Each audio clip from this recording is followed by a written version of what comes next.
එයාලා සෙට් එක කැලේ ඇතුලේ නිදහසේ සැරිසරන ගමන් හිටියේ. හැබැයි ඉතින් වැඩි වෙලාවකට නම් නෙමෙයි. මොකද කැලේ ඇතුලේ හැංගිලා හිටිය දඩයක්කාරයෝ සෙට් එකක් එකපාරටම මෙයාලව අල්ලන්න පටන් ගත්තා. ඒකෙන් ගොඩක් වානරයෝ බේරුණත් ටික දෙනෙක්ව දඩයක්කාරයෝ අල්ලගෙන යලව කූඩුවලට දාගෙන මේ කැලෙන් එළියට අරගෙන යන්න පටන් ගත්තා. හැබැයි ඉතින් උන් අරන් යන්නේ මරන්න නම් නෙමේ එක එක පරීක්ෂණාගාරවලට විකුණන්න. මොකද වඳුරන්ගෙන් එක එක පරීක්ෂණ ටෙස්ට් කරන්න. ඉතින් ඒ වගේ පරීක්ෂණ කරන තැන තමයි මෙන්න මේ ජෙන්සිස් කියන ආයතනය.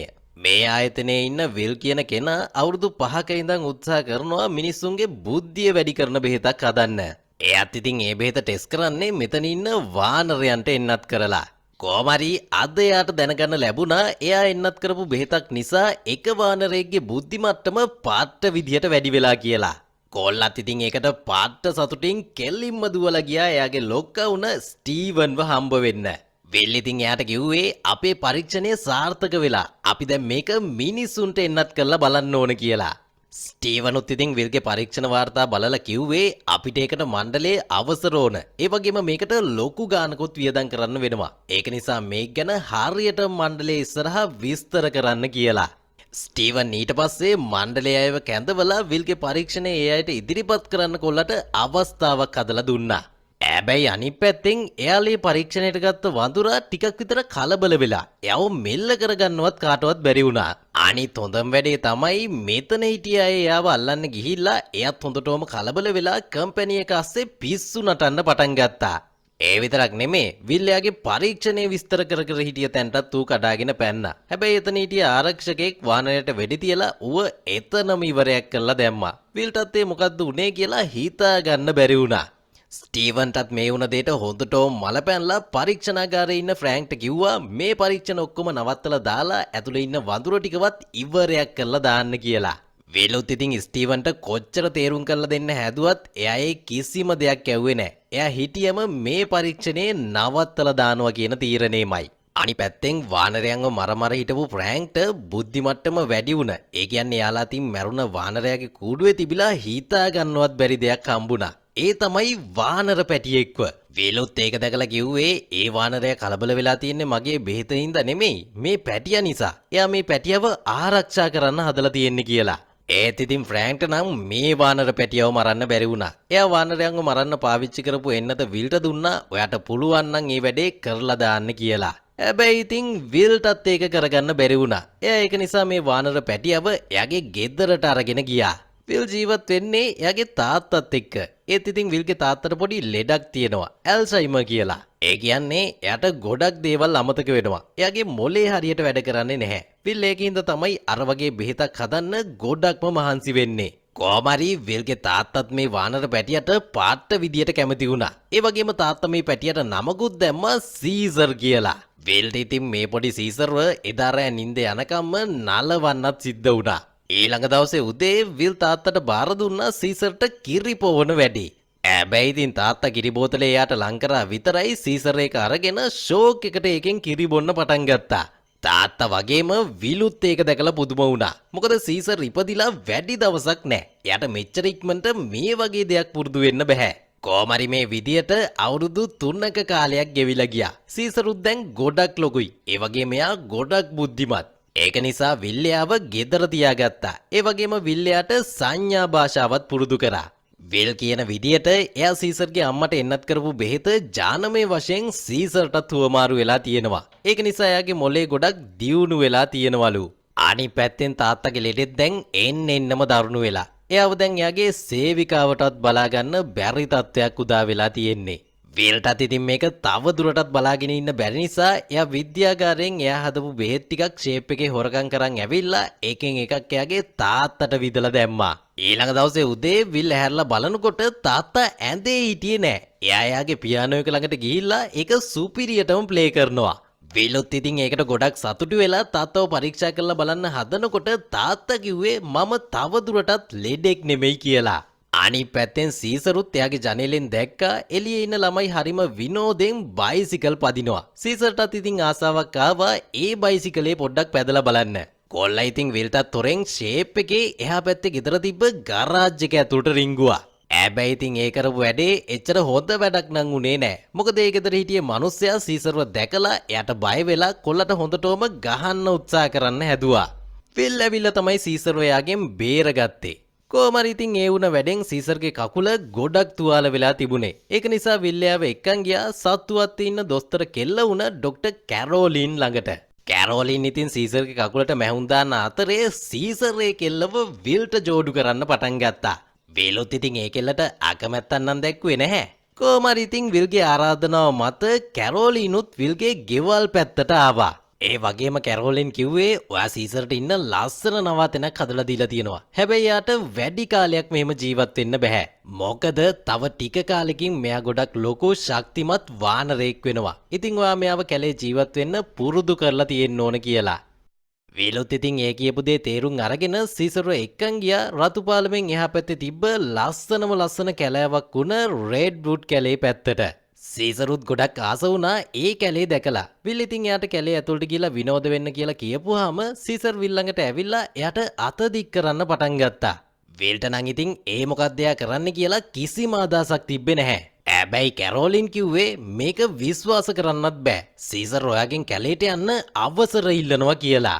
විලුත් ඉතින් සීසර්ගේ අත ගාලා අවසර දුන්නා විතරයි කොල්ල කැලේ ඇතුළට දුවලා ගස් උඩින් පැන ගිහිල්ලා හොගාලා මේ කැලේ ඇතුලේ විනෝද වෙන්න පටන් ගත්තා. මේ විදියට අවුරුදු 5ක කාලයක් ගෙවිලා ගියා. සීසරුත් දැන් ගොඩක් ලොකුයි. ඒ වගේම එයා දැන් ගොඩක් බුද්ධිමත්. අනිත් පැත්තෙන් විලුයි කැරෝලිනුයි දැන් හොඳ ආදරවන්තයෝ වෙලා ඉන්නේ.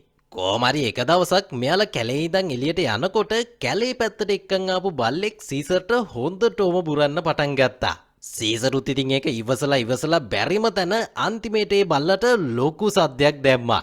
විලුත් ඉතින් එතෙන්දි සීසර්ව කරපටියෙන් ඇදගෙන බල්ලෙම්ම වාහනේ ළඟට ඇදගෙන ගියා. හැබැයි ඉතින් ඒ වැඩේ සීසර්ට නම් ඇල්ලුවේ නෑ. එයා විල්ගෙන් ඇහුවා මමත් අර බල්ලා වගේම ඔයාගේ සුරතලෙක්ද කියලා. විල් නම් කිව්වේ නෑ මං ඔයාගේ තාත්තා කියලා. හැබැයි විල්ටම තේරුම් ගියා සීසර් බුද්ධිමත් නිසා ඒ වගේ බොළඳ කතා දැන් එයාට කියලා හරියන්නේ නැහැ කියලා. ඒක නිසා විල් සීසර් ඔයාගේ කම්පැනි ළඟට එක්කන් ගිහිල්ලා එහෙ සිද්ධ වුණ හැම දෙයක්ම සීසර්ට කියලා දැම්මා. ඒක අහන් හිටිය සීසරුත් කම්පැනි එක දිහා බලන් හිටියේ පාට තරහකින්. කොහමරි ඉතින් ඒ කියපු දේවල් කැරෝලින්ටත් ලොකු ප්‍රශ්නයක් වුණා. ඒක නිසා විල්ට සිද්ධ වුණා එයා කරපු පරීක්ෂණ ගැන හැම විස්තරයක්ම කැරෝලින්ටත් තේරුම් කරලා දෙන්න. මේ විදියට ටික දවසක් යනකොට විල්ගේ තාත්තා ආයෙමත් සමහර දේවල් වැරදියට කරන්න පටන් ගත්තා. විල් ඉතින් ඒ මොකද්ද වෙන්නේ කියලා පරීක්ෂා කරලා බලනකොට එයාට පෙනුණා එයාගේ තාත්තගේ ලෙඩේ ආයෙමත් මතුවෙනවා කියලා. ඒකත් කලින් තිබ්බට වඩා දරුණු විදියට. ඒක කොච්චර දරුණුයිද කියනවා නම් තාත්තා දවසක් ගෙදරින් එළියට බැහැලා එහා ගෙදර මිනිස්සයාගේ වාහනේට නැගලා ඒක එලවන්න ගිහිල්ලා හතර අතේ වද්දන්න පටන් ගත්තා. ඒ ගෙදර මිනිස්සයාටත් ඒකට හොඳටම මල පැනලා විල්ගේ තාත්තට කරදර කරන්න පටන් ගත්තා. ඒක දැක්ක සීසර්ටත් ඉවසගෙන ඉන්නම් බැරි වුණා. එයා ඒක නිසා ගෙදරින් එළියට ඇවිල්ලා අර මිනිස්සයාට හොඳටම පහර දෙන්න පටන් ගත්තා. ඒ පහර දීම කොච්චර දුරදිග ගියාද කියනවා නම් සීසර් එක නැවැත්තුවේ ඒ මිනිස්සයාගේ එක ඇඟිල්ලකුත් කඩලා දාලා.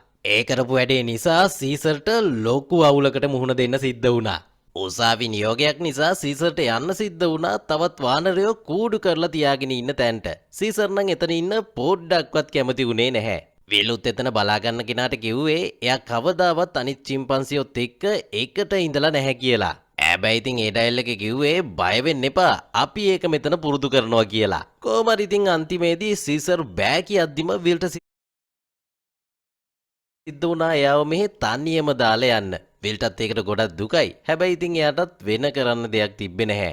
ඒත් එක්කම සීසර්ට කවුරු හරි කතා කරා මේ පැත්තෙන් එන්න. මට ඔයාව මෙතනින් එළියට ගන්න පුළුවන් කියලා. සීසරුත් ඉතින් ඒ කටහඬ ඇහෙන පස්සෙන් දිගටම ගියා. එහෙම ගිහිල්ලා නතර වුණේ එළිය නන් නෙමේ පොඩි කූඩුවක් ඇතුලේ. ඒ විදියට සීසර්ට කතා කරලා තියෙන්නෙත් මෙතන බලාගන්න ඩයල් එකගේ පුතා වුණ ඇලන් කියන හාදයා. අනිත් හොඳම වැඩේ තමයි මෙතන තව කූඩුවල වානරයෝ හෙන්න තොගයක් ඉන්නවා. පේන විදියට උඩින් හොඳයි වගේ පෙනුනට මේක එච්චර හොඳ තැනක් නන් නෙමෙයි වගේ. විලුත් ඉතින් තැන් වලට ගිහිල්ලා ගොඩක් උත්සාහ කරන්න පටන් ගත්තා සීසර්ව එතනින් එළියට ගන්න. හැබැයි ඉතින් ඒ වැඩේ සාර්ථක වුණේ නැහැ. අනිත් පැත්තෙන් තාත්තත් මේ වෙනකොට තව ටිකක් අවුල් ගිහිල්ලා ඉන්නේ. සීසරුත් එයා ළඟ නැති හින්දා. මේ දේවල් විල්ට තව දුරටත් බලාගෙන ඉන්න බැරි නිසා එයා ආයෙමත් එයාගේ මොලේ දියුණු කරන පරීක්ෂණයේ වැඩ පටන් ගත්තා. ඒ විතරක් නෙමේ ඒ පරීක්ෂණ ටිකත් අරගෙන ස්ටීවන්වත් හම්බෙන්න ගියා. අලුත්ම අදහසකුත් එක්ක. වෙල් ඉතින් ස්ටීවන්ට කියන්න පටන් ගත්තා අවුරුදු 5කට කලින් මං හදපු බෙහෙත මගේ තාත්තට මං එන්නත් කරා. ඒ වගේම එයාට හොඳ වුණා. එයාගේ බුද්ධි මට්ටමත් වැඩි වුණා. හැබැයි දැන් ආයෙමත් එයාගේ ලෙඩේ වැඩි වෙලා තියෙන්නේ. ඒත් මේ බෙහෙත ලෙඩ හොඳ කරනවට වඩා වැඩි දෙයකට යොදා ගන්න පුළුවන්. ඒ දේ තමයි මිනිස්සුන්ගේ බුද්ධි මට්ටම වැඩි කරන්න. හැබැයි මට තව පරීක්ෂණ ටිකක් මේකේ කරන්න තියෙනවා කියලා. සල්ලි වලට කෑදර ස්ටීවනුත් ඒක අහපු ගමන්ම විල්ට කිව්වා ඔය ආයෙමත් ඔයාගේ පරීක්ෂණ පටන් ගන්න. ඔයාට ඕන හැම දෙයක්ම මං ගෙනත් දෙන්නම් කියලා. අනිත් පැත්තෙන් ඇලන් මේ වෙලාවේ චිම්පන්සියොන්ට කෑම දෙන්න පටන් ගත්තා. ඒවත් ඉතින් හොඳ කෑම නන් නෙමේ ජරාම ජරා කෑම. සීසර් නම් ඉතින් ඒව කෑවේ නෑ. එයා ඒ වගේ ටිකක් අරගෙන ඇලන්ගේ මූණට විසි කරලා දැම්මා. ඇලන් කියන්නේත් ඉතින් එච්චර හොඳ ඩයල් එකක් නෙමේ. පොරට ඉතින් අනුකම්පාව කියන එක ගෑවිලවත් නැහැ. ඒක නිසා පොර වතුර බටේ අරගෙන සීසර්ව සම්පූර්ණයෙන්ම නාවල දැම්මා. ඒ කේස් එක නිසා සීසර්ට එදා රෑ ඉන්න සිද්ධ වුණේ වතුර ගොඩේ සීතලේ. සීසර් ඊට පස්සේ බිම වැටලා තිබ්බ ගල් කෑල්ලක් අරගෙන එයාගේ කාමරේ තිබ්බ ජනේලේ වගේම ජනේලයක් මේ හිර කූඩුව ඇතුළෙත් ඇඳගත්තා. අනිත් පැත්තෙන් විලුත් එයාගේ පරීක්ෂණ කටයුතු පටන් අරගෙන ඒ වගේම පරීක්ෂණ ටෙස්ට් කරන්න එයාට වානරයෝ 10කුත් හම්බ වෙලා. ඒ 10 දෙනා අතරින් විල්ට හම්බුණා ටිකක් විතර සංසුන් වානරෙක්. එයාගේ නම තමයි කෝබා. එයා පරීක්ෂණාගාර ගොඩක හිටපු කෙනෙක්. ඒක නිසා විල් තීරණය කරා එයාගෙන් මේ බේත ටෙස්ට් කරලා බලන්න. කොහමරි මේ පරීක්ෂණය වෙන විදිය බලන්න විල්ලත් එක්ක ස්ටීවනුත් එතෙන්ට එකතු වුණා. හැබැයි ඉතින් පරීක්ෂණය පටන් අරගෙන ටික දුරක් යනකොට කෝබ පොඩ්ඩක් දඟලන්න පටන් ගත්තා. ඒ වැඩෙන් එතන තිබ්බ බටයක් ගැලවිලා ෆ්‍රෑන්කුත් ඒ බෙහෙතට නීරාවරණය වුණා. හැබැයි ඉතින් එයාට එකෙන් ලොකු අවුලක් නම් උනේ නැහැ. සීසර්ලටත් මේ වෙනකොට පොඩි අවස්ථාවක් දීලා කූඩු වලින් එළියට ගිහිල්ලා පොඩ්ඩක් නිදහසේ කාලය ගෙවන්න. හැබැයි ඉතින් සීසර්ට නම් ඒක ගොඩක්ම අමුතුයි. මොකද එයා කවදාවත් අනිත් වානරයොත් එක්ක ඉඳලා නැති හින්දා. අනිත් වානරයන්ටත් ඉතින් සීසර්ව දැක්කහම හරිම අමුතුයි. මොකද එයා ඇඳුමක් ඇඳන් ඉන්න හින්දා. තව මේක ඇතුලේ ගෝරිල්ලෙකුත් ඉන්නවා. එයා නම් වෙනම කූඩුවක දාලා ඉන්නේ. කොහමරි සීසරුත් ඉතින් අනිත් වානරයෝ ළඟට ගිහිල්ලා එයාලත් එක්ක සෙට් වෙන්න හැදුවත් මේ රැළේ ඉන්න ලොක්කා එයාගේ බලතල පෙන්වන්න සීසර්ට මේ වෙලාවේ හොඳටම ගහන්න පටන් ගත්තා. හැබැයි ඉතින් ඇලන් සිහි නැති වෙන තුවක්කුවකින් වෙඩි තියලා ඒ දෙන්නගෙම සිහි නැති කරලා දැම්මා. අනිත් පැත්තෙන් ස්ටීවනුත් දැක්කා කෝබට දැන් සුපිරි මොලයක් ඇවිල්ලා තියෙනවා කියලා. මොකද